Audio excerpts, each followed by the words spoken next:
자, 오늘 기출 지문도 이제 중요 지문도 배우시고 이제 핵심 요약 배우시고 정리를 하실 때는 여러분 기출 문제집 있죠?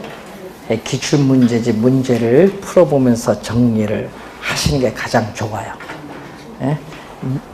그리고 또 우리 3, 4월 때 나아간 문제 있죠? 그거 다시 한번 풀어보고 그러면은 그때하고 또 달라요. 보는 받아들이는 느낌이. 그래서 5, 6월 최종 정리를 하시면은 6월 달에 점수가 50점 이상은 모든 과목이 나올 거예요. 모든 과목.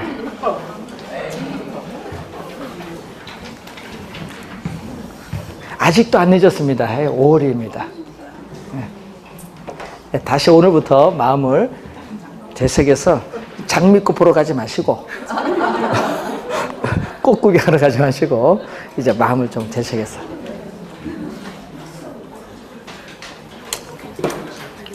자, 또 출제, 또 매년 하는 토지의 특성인데, 자, 토지의 특성 중에서 우선 자연적 특성부터 먼저 보시면은 토지가 자연적으로 주어져 있는 물건 그 자체 본래 원초적으로 본래적으로 가지고 있는 특성이 자연적 특성인데, 이 자연적 특성을 보면은 우선은 부동성 그리고 부증성 영속성 개별성. 우리 시험 문제는요, 요 네 가지가 중요하죠. 이 네 가지가 중요한데 또 뭐가 있죠? 인접. 자, 토지는 위치가 고정되어 있죠. 고정되어 있기 때문에 그 옆에 토지와 인접 연결되어 있다. 그래서 인접성을 어디에 포함시켜버려요? 부동성에 포함시켜서 생각을 많이 하는 겁니다. 그래서 시험 문제는 요 네 가지죠. 작년도 요 네 가지에서 출제했습니다. 자, 우선 부동성은 움직일 동이죠. 움직이지 않는 특성입니다. 토지의 지리적 위치 그 자체는 고정되어 있기 때문에 인간의 어떠한 힘을 이용해서라도 토지 지리적 위치 그 자체는 이동시킬 수 없다. 그래서 동산은 이동시킬 수 있지만 부동산은 이동이 안 돼요. 따라서 부동산과 동산을 구별하는 근거가 되고 또 법률적 측면에서의 부동산과 동산의 공시 방법을 달리하는 근거가 되는데 부동산은 등기로서 동산은 점유로서. 자, 그리고 시험에 우리 부동산 하면 거의 단골로 출제하는 게 있죠. 매년 나오잖아요. 국지화. 토지가 속해 있는 지역 범위 내로 국한시킨다. 그래서 부동산 활동 및 부동산 형상을 국지화시킨다.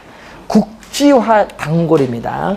그리고 또 부동산은 그 부동산을 속한 지역에 영향을 받잖아요. 그래서 우리 평가론에서 뭐라 했죠? 부동산 가치에 영향을 미치는 지역 요인에 대한 분석이 필요하죠.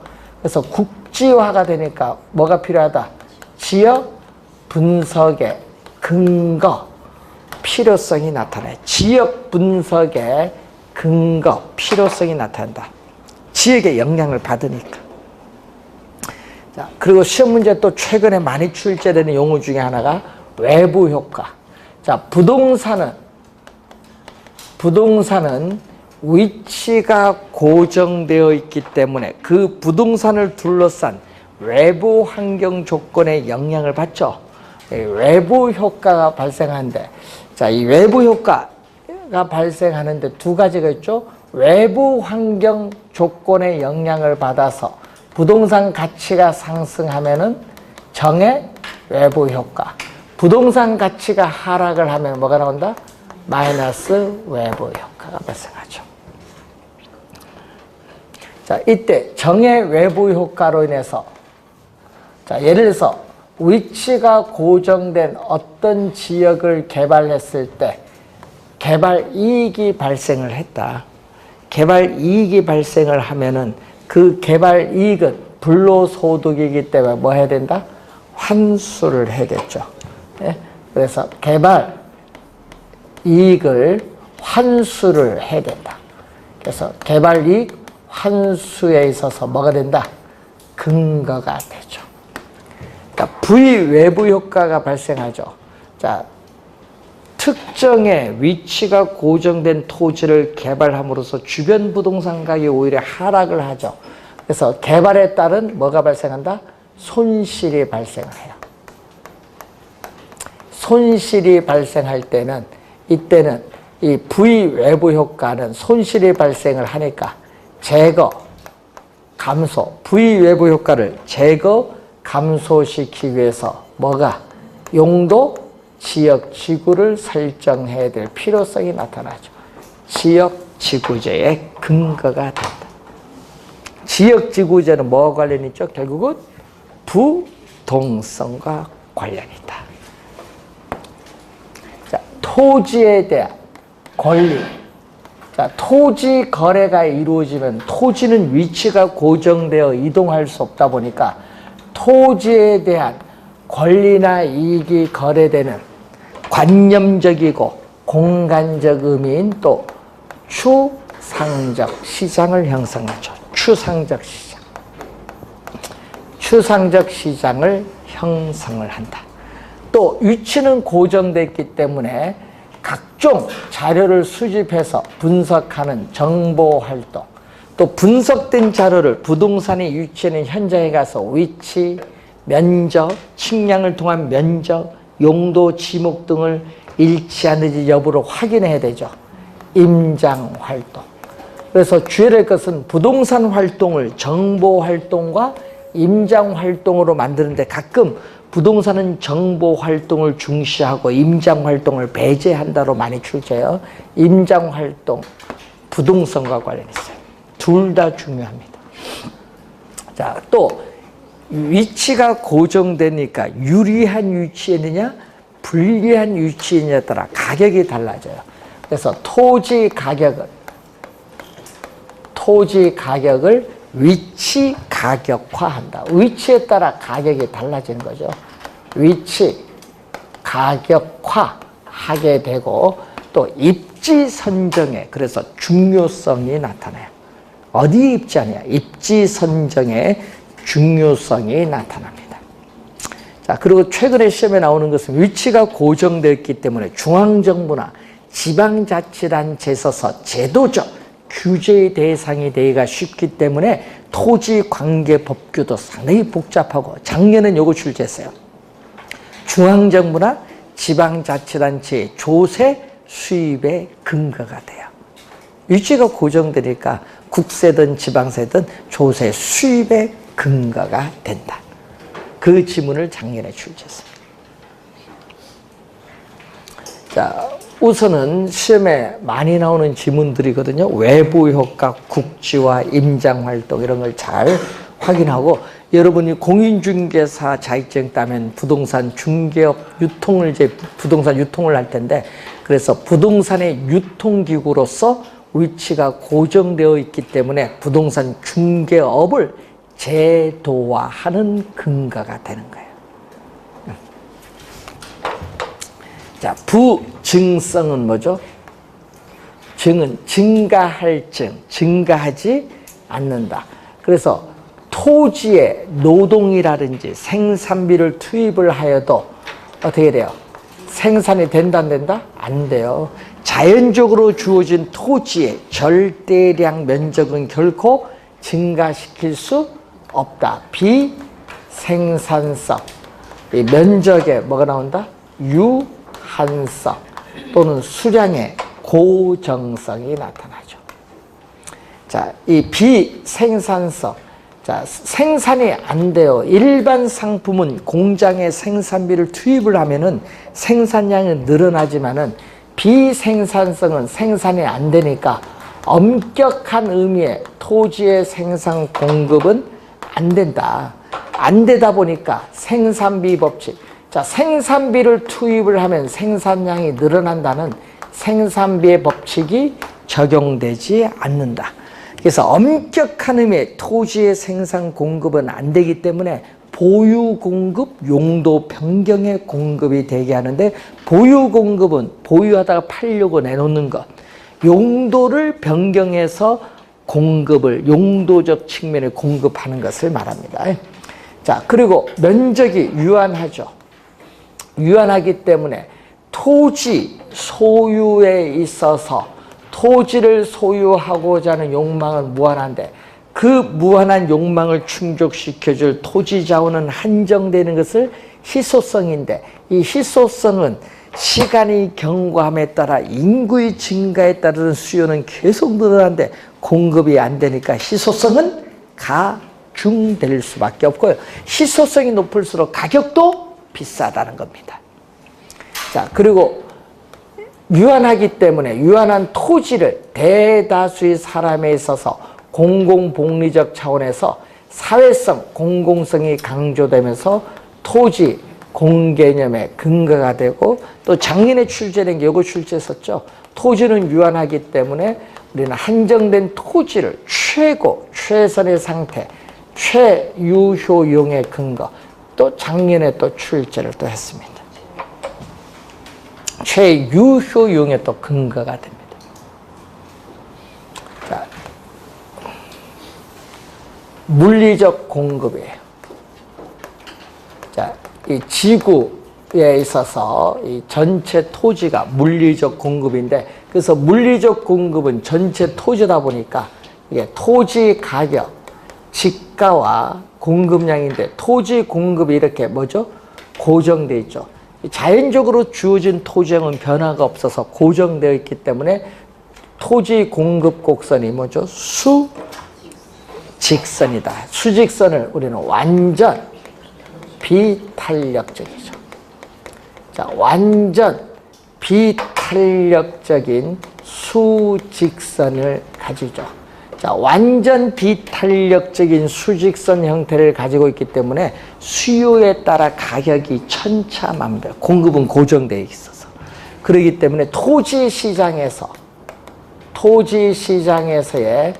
균형 가격의 형성이 곤란하다. 즉, 토지 시장에서 균형 가격이, 공급이 고정되어 있기 때문에 자연스럽게 형성되지 않기 때문에 감정평가사에 있어 인위적으로 토지에 대한 평가가 필요하다. 자, 이것을 토지의 뭐라고 하죠? 토지의 물리적 공급. 완전 비탄력적인 공급 곡선을 가질 때 토지의 물리적 공급은 토지의 특성 중 뭐에서?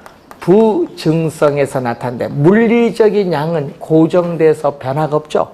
그래서 물리적 측면에서의 토지 양은 증가를, 물리적 측면에서의 토지의 양은 고정돼서 변화가 없기 때문에 물리적 측면에서의 토지 양은 결코 증가시켜 줄 수 없다. 꼭 기억해야겠죠. 자, 그러면은 이 물리적 공급 중에서 인간이 이용할 수 있는 이 부분의 토지를 경제적 공급 또는 용도적 공급이죠. 물리적 공급 중에서 인간이 이용할 수 있는 부분의 토지는 전 세계 토지 중에 약 25%도 안 돼요. 그만큼 적었거든요. 자, 그러면 경제적 공급은 어떻게 돼요? 이렇게 수직선이 아니라 뭐죠? 우상향, 오른쪽 위로 올라가요. 네. 자, 오른쪽 위를 향하는, 오른쪽 윗상 위를 향하는 곡선. 그래서 여러분이 24회 시험에는요, 이걸 우하향으로 출제했어요. 우하향이 아니라 우상향한다. 이 토지에 있어서의 경제적 또는 무슨 공급? 용도적 공급. 작년 시험에는요, 용도적 공급으로 냈어요. 작년에는 뭐 경제적 공급으로 내든 용도적 공급 내든 같은 용어. 토지의 용도의 다양성이죠. 자, 토지에 대한 수요가 증가하면은 바로 즉시 공급이 안 되기 때문에 토지 가격은 뭐죠? 급등하죠. 토지 가격이 급등하면은 공급을 늘려주는데 택지를 조성해서 공급을 이렇게 늘려주는 데는 시간이 오래 걸려요. 공급은 되죠. 그러니까 공급이 되려면 우상향할 수밖에 없다. 그래서 용도의 다양성에 의해서 토지 이용에서의 용도의 전환을 통해서 임야를 산을 택지로 조성해서 택지 양을 늘려주거나 또는 간척 개발, 여러분 새만금 간척 개발 사업, 김포 간척 개발 사업, 송도 간척 개발 사업, 간척 개발 사업이라 공유 수면을 뭐한다? 매립을 해서 농지나 택지 양을 늘려줄 수 있는데 이것은 용도의 전환을 통해서 이것은 물리적 양은 변화가 없거든요. 물리적 양은 변화가 없지만 인간이 이용할 수 없었던 토지를 택지를 조성하거나 간척개발 공유수면 매립을 통해서 이렇게 늘려줄 수는 있다. 그렇지만 그 전체 양은 변화가 없죠. 그걸 염두에 두셔야 돼요. 그래서 경제적 측면에서의 토지 양은 증가가 어떻게 돼요? 가능하다. 작년에 요게 정답이었어요. 작년에는 용도적 공급 늘려줄 수 없다로 출제지. 증가가 뭐다? 가능하다. 같은 시험에 진짜 많이 출제를 하는 부분입니다. 자, 한번 21페이지에 27번, 26번, 20페이지에 26번 맨 밑에 보시면은 개별성, 이질성으로 인해서 부위 외부 효과가 발생한다. 여러분 정의 외부 효과들, 부위 외부 효과들 뭐가 관련있죠? 부동성입니다. 부동성. 틀린 질문이고 27번 부동성은 부동산 활동을 국지화가 떴어요. 지역적으로 그래서 특화시키기 때문에 지역 분석이 필요하죠.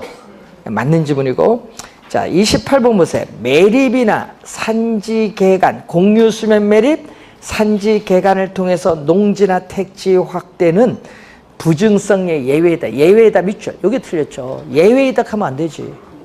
여러분은 이렇게 인간이 이용할 수 있는 토지를 늘려줘도 물리적 양은 변화가 없죠. 부증성 예외다 하면 안 됩니다. 부증성의 예외가 아니라 부증성 이론이 적용된다. 왜? 물리적인 토지 양은 변화가 없기 때문에 부증성 이론이 적용됩니다. 예외가 아니라 부증성 이론이 적용됩니다. 자, 29번 보면은 토지는 다른 생산물과 마찬가지로 노동이나 생산비를 투입을 하여 재생산할 수 있다? 노동이나 생산비를 투입하여도 자연적으로 주어진 토지의 절대량은 증가시킬 수 없죠. 재생산할 수 없습니다. 틀린 질문. 30번 토지의 부증성으로 인해서 이용 전환을 통한 토지의 용도적 공급. 자, 여러분 토지 이용에서의 용도의 전환을 통해서 용도적 공급은 증가가 가능하죠. 늘려줄 수 있습니다. 근데 어떻게 돼? 늘릴 수 없다 하니까 틀렸지. 맨 끝에 없다 들어가서 틀렸지. 하여튼 이쪽에서 정답 질문 너무 많이 물어요. 좀 주의 잘 이해를 해야 되고 그러면 토지의 증가, 토지의 가격. 여러분 토지의 가격이 지가죠. 지가는 토지 가격. 지가 상승에 대응하는 지가 상승에 대응하는 공급의 증가는 이제 이게 중요한 건데 공급의 증가는 비탄력적이냐 탄력적이냐 시험 문제 나올 때 주의 많이 해야겠죠. 지가 상승에 대응하는 공급의 증가는 이제 요 용어 해석을 잘 해야 돼. 자, 여러분 아까 토지 가격이 급등하면 공급을 늘어났는데 공급의 증가는 바로 즉시 공급이 될까요? 시간이 걸릴까요? 그걸 우리는 비탄력적이다.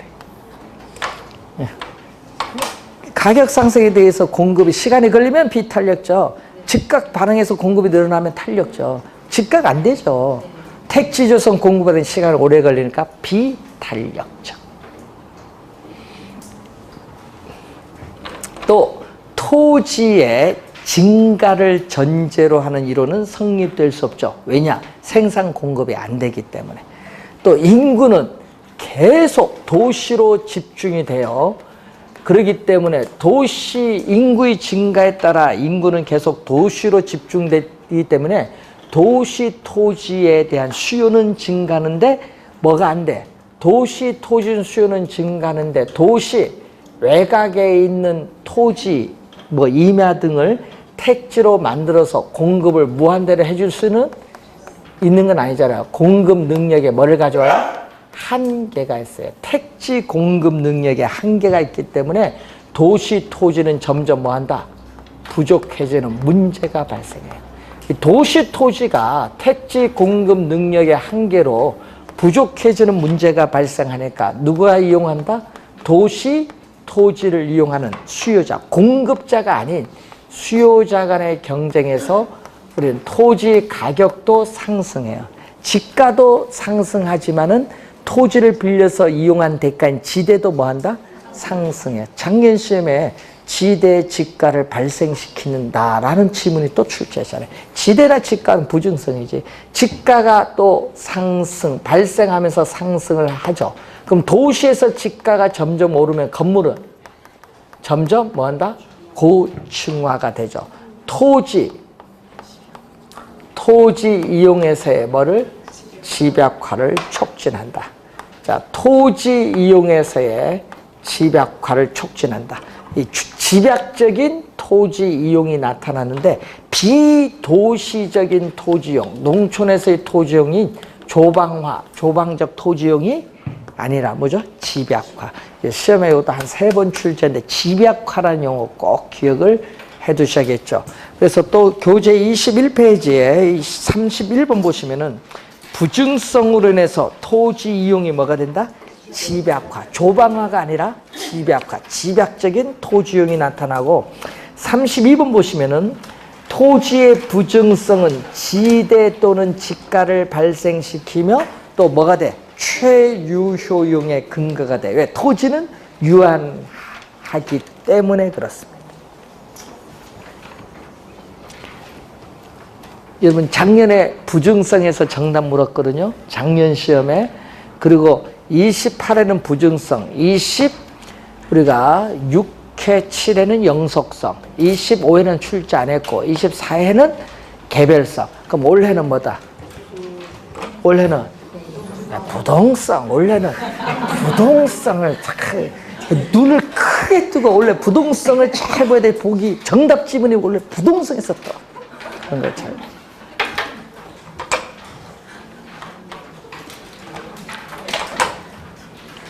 자, 영속성으로 갑니다. 자, 시간이 경과함에 따라 토지는 소모되거나 마멸되지 않기 때문에 비소모성 또는 비소멸성, 공간으로서의 토지는 파괴되지 않는다. 불괴성, 불변성이라고 하죠. 자, 그래서 토지는 소모가 안 되는 재화, 비소모적 재화. 그래서 시험 문제에 또 3번 출제된 지문이 여기 있거든요. 뭐냐? 토지의 소모, 비소모적 재화이다 보니까 토지의 소모를 전제로 하는 재생산 이론이나 사고방식은 토지에는 적용되지 않는다. 그 지문 3번 출제했어. 자, 그리고 또 가치 소모가 없거든요. 비소모적 재화니까 가치 소모가 없어요. 그래서 토지에 있어서 가치 보존력이 우수하기 때문에 일반 상품에 투자하기보다는 투자자는 가치 소모가 없는 토지에 투자하기를 선호해요. 그러다 보니까 부동산 관리의 중요성이 나타나는 거죠. 가치 보존이 우수해서. 또 비소모적 재화이기 때문에 이 물리적 측면에서의 토지의 감가상각 이론은 적용할 수 없어요. 없지만은 뭐는 가능하다. 자, 토지가 속해 있는 지역이 쇠퇴하면은 그 지역의 토지의 가치도 하락하죠. 경제적 측면에서의 감가는 뭐다? 가능하다. 자, 여러분 광산이 뭐가 돼? 폐광이 되면 어떻게 돼? 폐광이 되면 사람들이 떠나지. 그럼 그 지역의 토지에 대한 수요가 줄어들면서 가격도 하락을 하죠. 폐광이 되면은 이것도 경제적 측면에서 토지 가치는 하락할 수 있다. 이런 건 다 무슨 감가? 경제적 감가. 이 경제적 감가는 가능하다는 걸 기억 좀 해두시고, 물리적 감가상각이론은 적용할 수 없다. 자, 지문이 이쪽에서 좀 많이 나오죠. 자, 그리고 토지로부터 얻는 수익은, 자, 토지로부터 얻는 수익은 뭐가 되죠? 영속적으로 발생하죠. 자, 영속적으로 발생하니까 부동산 활동 시에는 장기적인, 단기적인 상황을 고려하는 것이 아니라 장기적인 배려가 필요하다. 단기적 시장 상황을 고려하는 것이 아니라 장기적 배려가 부동산 활동 시에는 필요하고, 또 토지 수익이 영속적이다 보니까 토지 가치는, 자, 여러분 우리 저번 주에 배울 때 토지의 가치는 토지 소유에서 비롯되는 장래의 이익을 뭘로? 토지 소유에서 비롯되는 장래의 이익을 현재 가치로 환원한 값.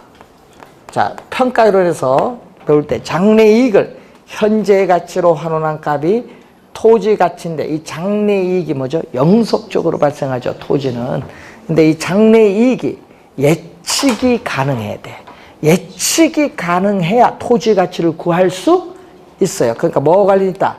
장래 이익이 예측이 가능해야 된다는 거. 그래야 토지 가치를 구할 수 있기 때문에 예측의 원칙, 가치의 여러 가지 원칙, 13가지 원칙 우리 배웠을 때 예측의 원칙과 관련이 있다.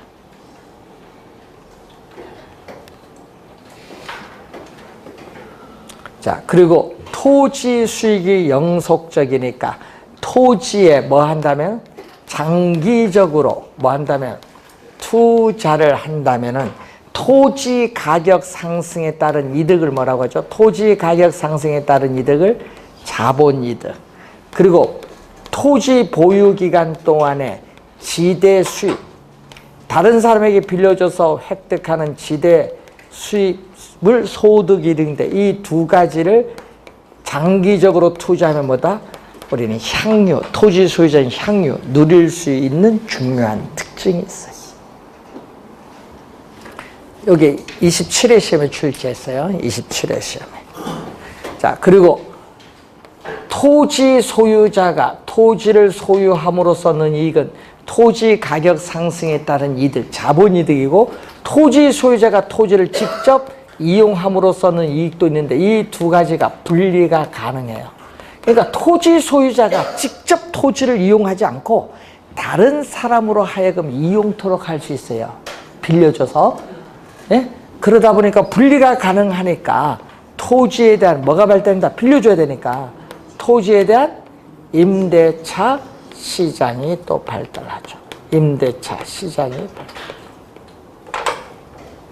이런 지문들이 제일 우리가 자주 출제가 되는 지문. 토지는 영속성을 가지고, 건물은 뭐죠? 뭐 주택이나 건물 이런 것은 뭐죠? 수명이 어느 기간 지속되는 아주 철거하죠? 내구성이라고 해요. 그런 건 내구성. 효용이 오랜 기간 지속되는 이런 주택이나 건물 등의 상품은 내구성이 있는 상품. 내구성이 없는 상품 있죠? 예? 바로 소비하면서 없어지는 재화. 뭐가 있어요? 커피 이런 거. 내구성이 없는, 바로 소비하면서 없어지잖아요. 사용하면서. 예? 자, 그런 걸 이제 내구성이 있는 상품의 주택이나 건물은, 그 토지는 뭐다? 영속성이 있는 상품. 개별성은, 토지는 위치가 고정되어 있지만은 그 토지는 지질, 지세, 지반이 다 위치마다 다르기 때문에 개별성을 가져요. 개별성을 우리는 이질성. 그리고 물리적으로 우리는 토지의 대체는 불가능해요. 2개 이상의 동일한 토지는 결코 존재하지 않거든요. 비동질성. 그래서 부동산 활동 및 부동산 형상을 비동질성을 가지기 때문에 개별화시켜요. 부동산 활동 및 부동산 형상을 개별화시키기 때문에 부동산학 원리 도출, 이론 전개가 어려운데 작년 시험에 부동산 활동 및 형상을 개별화, 이 개별화를 출제했어요. 작년에. 자, 비대체성으로 인해서 뭐가 나타나죠? 우리는 토지 시장에서의 물리적으로 토지 대체가 어려우니까 토지 상품 간의 완전한 대체 관계를 제약한다. 이 지문도 또 3번 출제한 지문.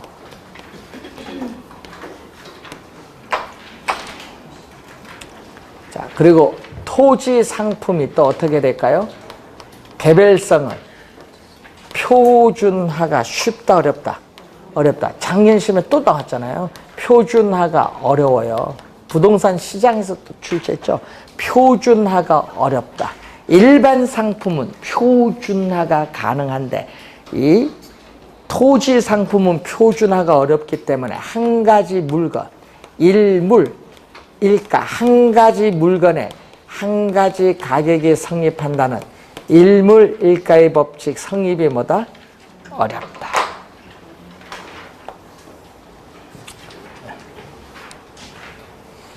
개별성으로 인해서 그렇죠. 자, 또 개별성으로 인해서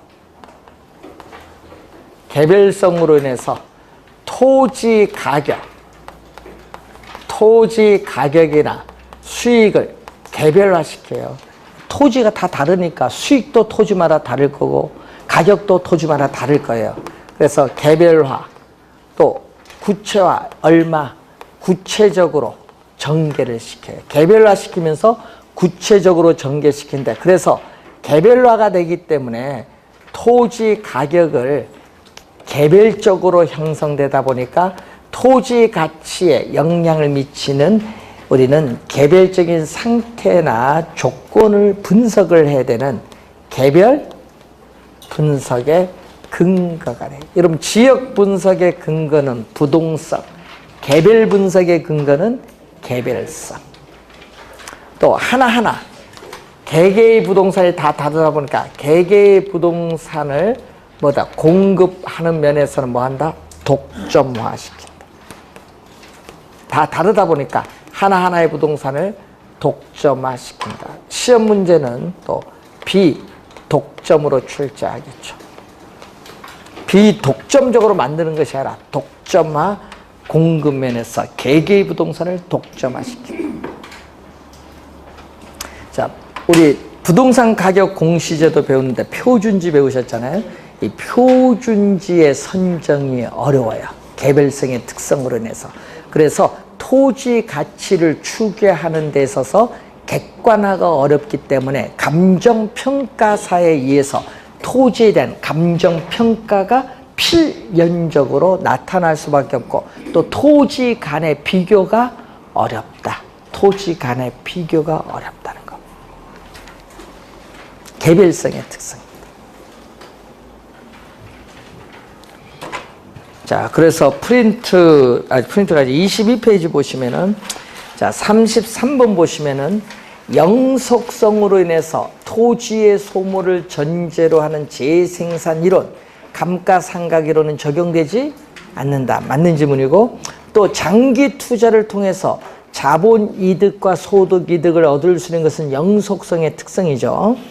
자, 그리고 영속성으로 인해서 부동산 활동을 장기 배려하게 하고 가치 보존력을 우수하게 하는 것도 영속성입니다. 자, 그리고 개별성은 대상 부동산과 다른 부동산의 비교가 어렵죠. 다 다르기 때문에. 또 시장에서 상품 간의 대체 관계를 뭐한다? 제약. 제약이 또 포인트가 됩니다. 자, 인문적 특성으로 한번 보시면은, 자, 토지, 자연물인 토지죠. 자, 자연적으로 주어져 있는 토지에 인간이 개입을 하죠. 이 토지와 인간의 관계에 있어서 인간이 토지에 인위적으로 부여해준 특성을 우리 뭐라고 하죠? 인문적 특성이라고 해요. 인문적 특성. 자, 인문적 특성이라고 해. 인문적 특성. 자, 그러면 이 인문적 특성은 우리는 자연적 특성이 가지고 있는 여러 가지 제약 조건을 완화를 해주는 특성인데, 여기서 우선 또 시험에 자주 출제되는 특성이 바로 용도의 다양성.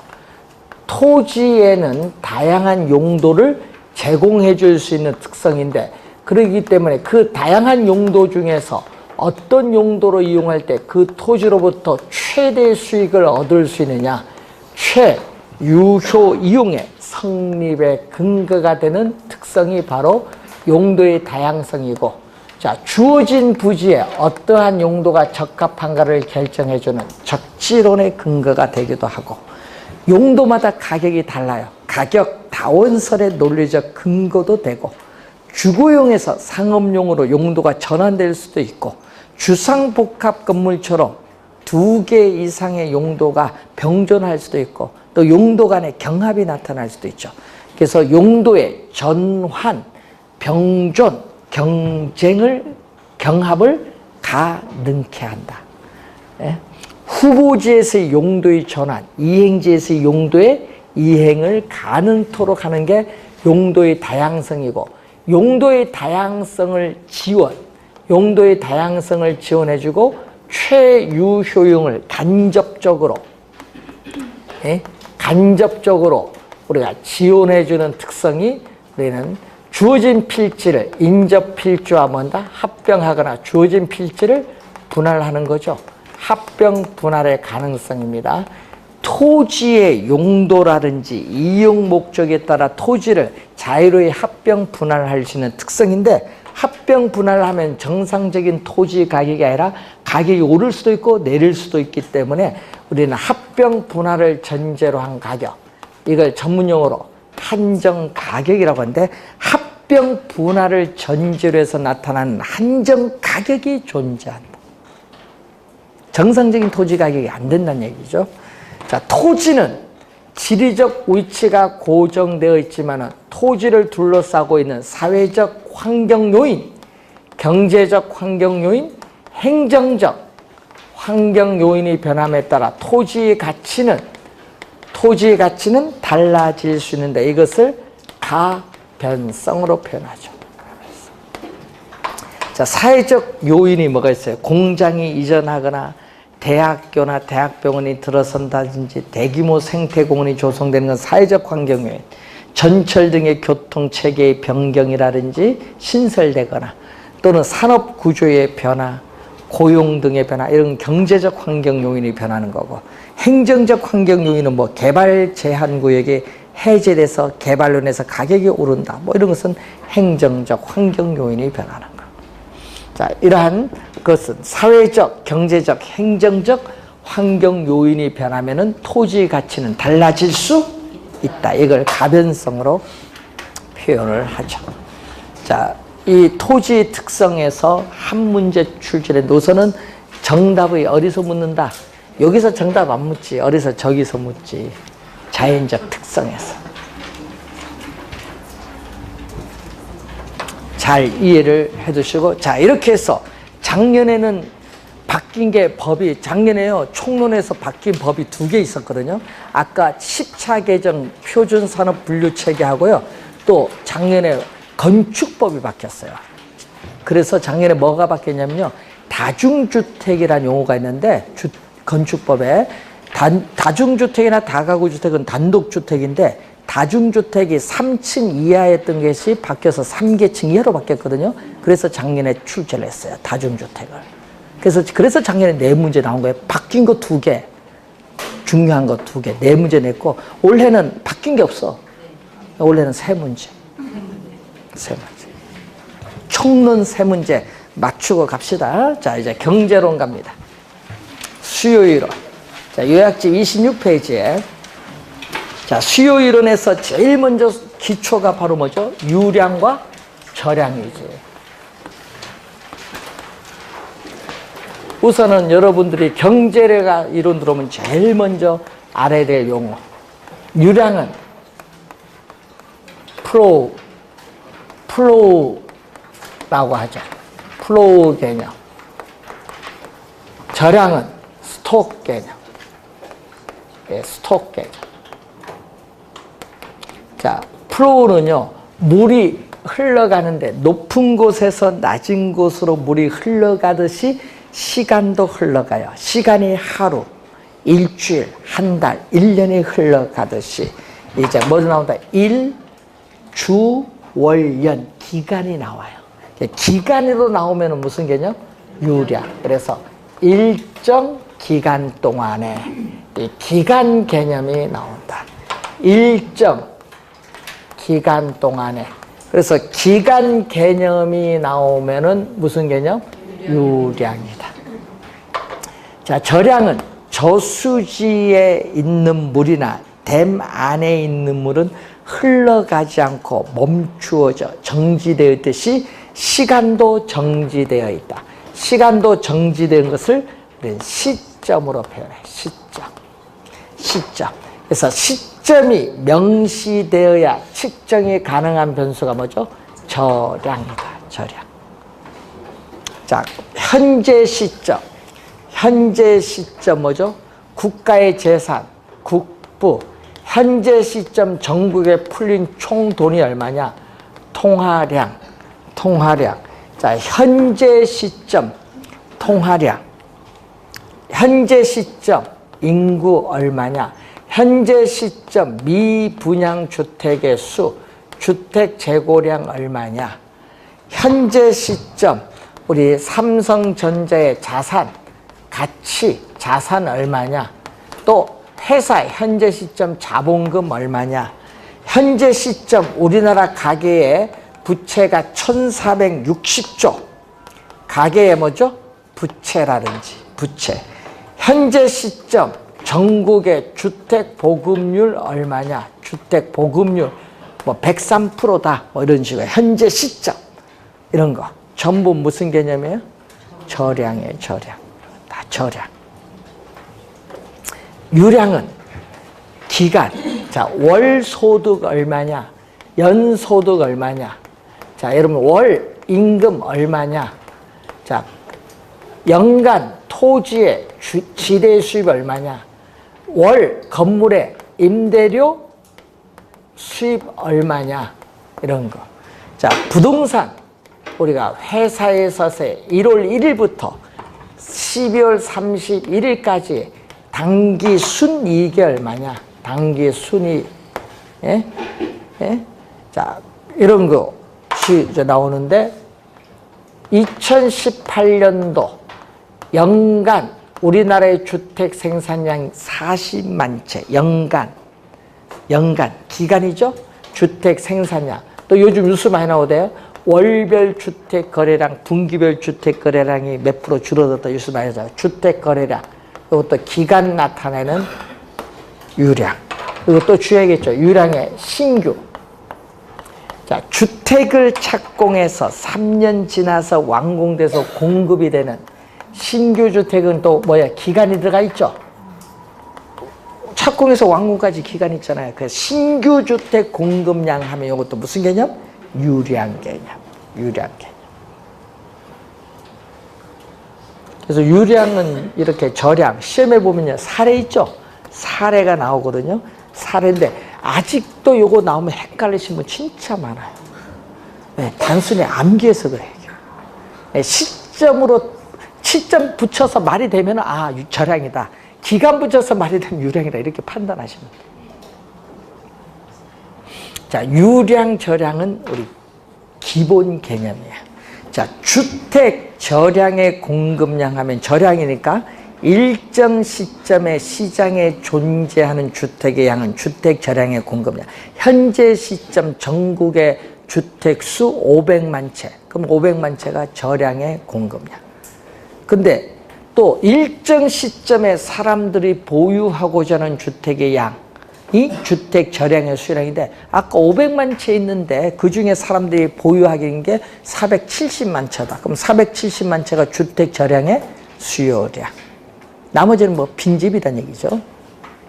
자, 그리고 일정 기간에 시장에 공급된 주택의 양은 주택 유량의 공급량인데 자, 2018년 1년 동안에 시장에 공급되는 주택의 양이 40만 채다. 그럼 40만 채가 주택 유량의 공급량. 또 일정 기간 동안에 사람들이 보유하고자 하는 주택의 양은 주택 유량의 수요량. 그러니까 그 여러분 저량의 유량, 저량은 기간, 유량은 기간, 저량은 시점 놓고 잘 생각하시면 돼요. 자, 그리고 우리 경제 이론 들어오면요, 우선 유량, 저량 알고요. 그 다음에 이제 소비자 입장에서 생산자 입장은 공급이고 소비자 입장에서 생각하는 개념은 뭐죠? 수요죠, 수요. 수요인데 수요는 거기 봤더니 일정한 기간 동안에 기간이 들어가죠. 기간. 일정한 기간 동안에 하면은 기간은 무슨 개념? 네, 유량 개념이에요. 수요도 유량 개념. 유량 개념이고 그리고 소비자들이 뭐를 갖춰야 됐죠? 구매력을 갖추고 상품 구매력을 갖추고 상품을 사고자 하는 욕구, 상품을 사고자 하는 욕구를 뭐라고 한다? 수요다. 자, 우선 구매력을 갖추고라는 말에서 뭐가 나오냐면 유효 수요의 개념이에요. 유효 수요. 자, 유효 수요는 그 무슨 개념이냐 하면 우리 평가이론에서 또 배우셨는데 부동산을 구매할 의사, 살 의사를 욕구인데 요것도 있어요. 욕구도 있지만은 부동산을 구입을 할 수 있는 뭐도 있어야 되죠? 지불 능력. 지불 능력을 또 구매력인데 구매력도 있어야 유효 수요다. 예? 유효. 지불 능력, 구매력도 있어야 유효 수요입니다. 예. 그럼 집을 살 의사는 있는데 지불 능력이 없으면 유효 수요가 아니에요. 그건 뭐다? 잠재적 수요야. 그 밑에 보시면은 살 의사는 있어요, 현재. 근데 돈이 없어. 이런 건 뭐다? 잠재적 수요. 그래서 현재는 유효 수요는 아니지만 가까운 미래에 돈이 있어서 유효 수요할 수 있는 수요가 무슨 수요? 잠재적 수요. 유효 수요는 뭐를 갖추고 있어야 돼? 지불 능력이 있어야 된다. 자, 사고자 하는 것은 무슨 개념? 사전적 개념. 사후적이 아니다. 사전적 개념. 사고자 하는 의도된, 계획된 양을 의미하죠. 자, 여러분, 사고자 하는 의도된 양은 5개인데 실제 사후적으로 구매한 양은 3개일 수도 있어요. 그래서 이 사전적인 의도된 양과 실제로 구매한 양은 같지 않을 수도 있고 같을 수도 있습니다. 그걸 염두에 두시고 여기는 무슨 개념? 사전적 개념. 자, 그러면 수요량은 다른 개념인데 작년 시험에 또 수요량을 출제했죠. 수요는요, 여러 가격, 시장에서의 커피의 여러 가격, 1,000원, 2,000원, 3,000원의 커피의 여러 가격과 수요량 사이의 관계를 나타내는 게 수요인데 수요량은 여러 관계가 하나의 가격이에요.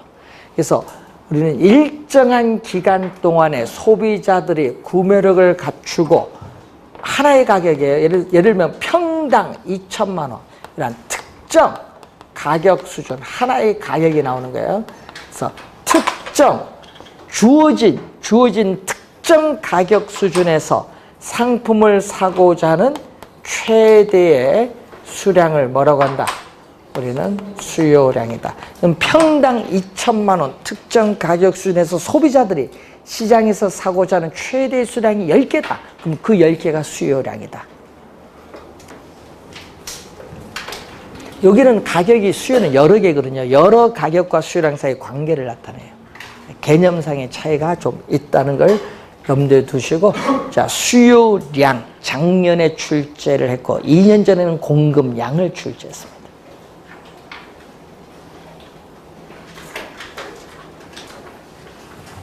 자, 수요의 법칙.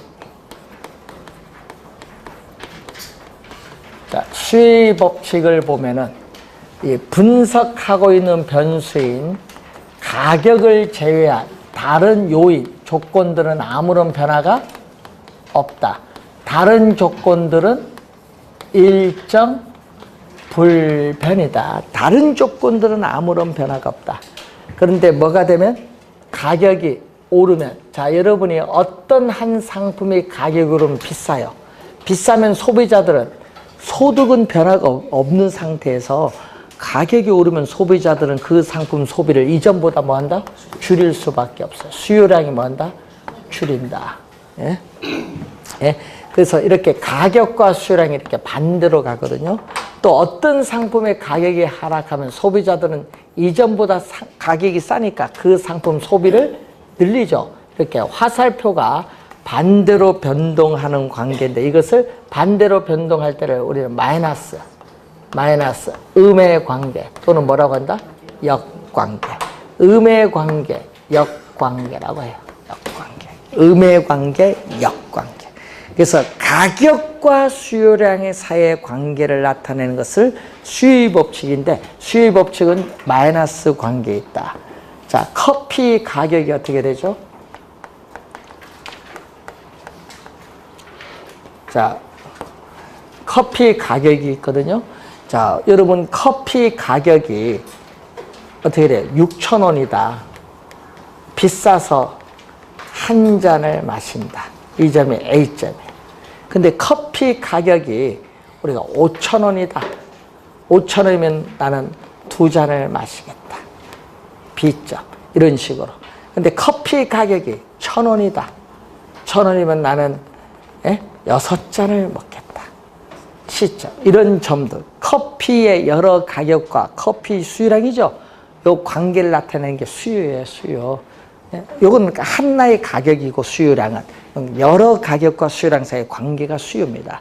그럼 이 커피 여러 가격과 수요량 사이의 그 관계를 나타내는 이 곡선, 이 관계를 나타내는 이 곡선을 뭐라고 한다? 수요 곡선, D로 표현해요.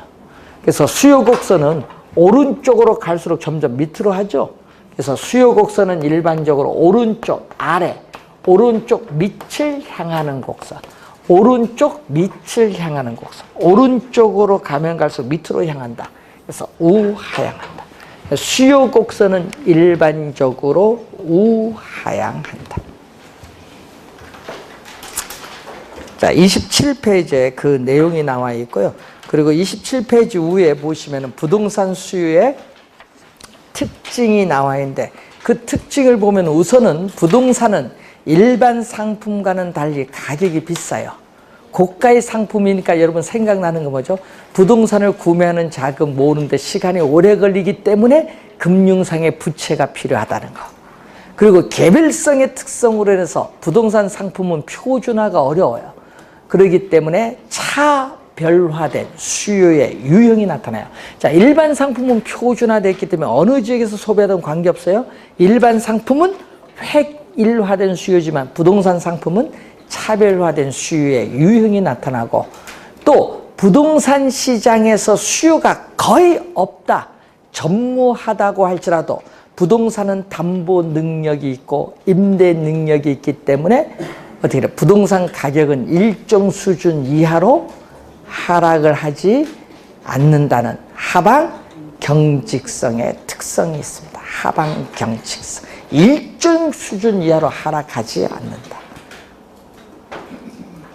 까지 해서 여러분이 수요 기초율을 배웠는데 그래서 여러분이 우리가 다음 주에는 이제 시험에 출제가 되는 범위예요. 수요량의 변화와 수요의 변화, 공급량의 변화, 공급 변화 균형인데 이제 경제 이론에서 5문제 출제하죠. 5문제 출제하고 이제 시장 이론으로 다음 주에는 진행하도록 하겠습니다.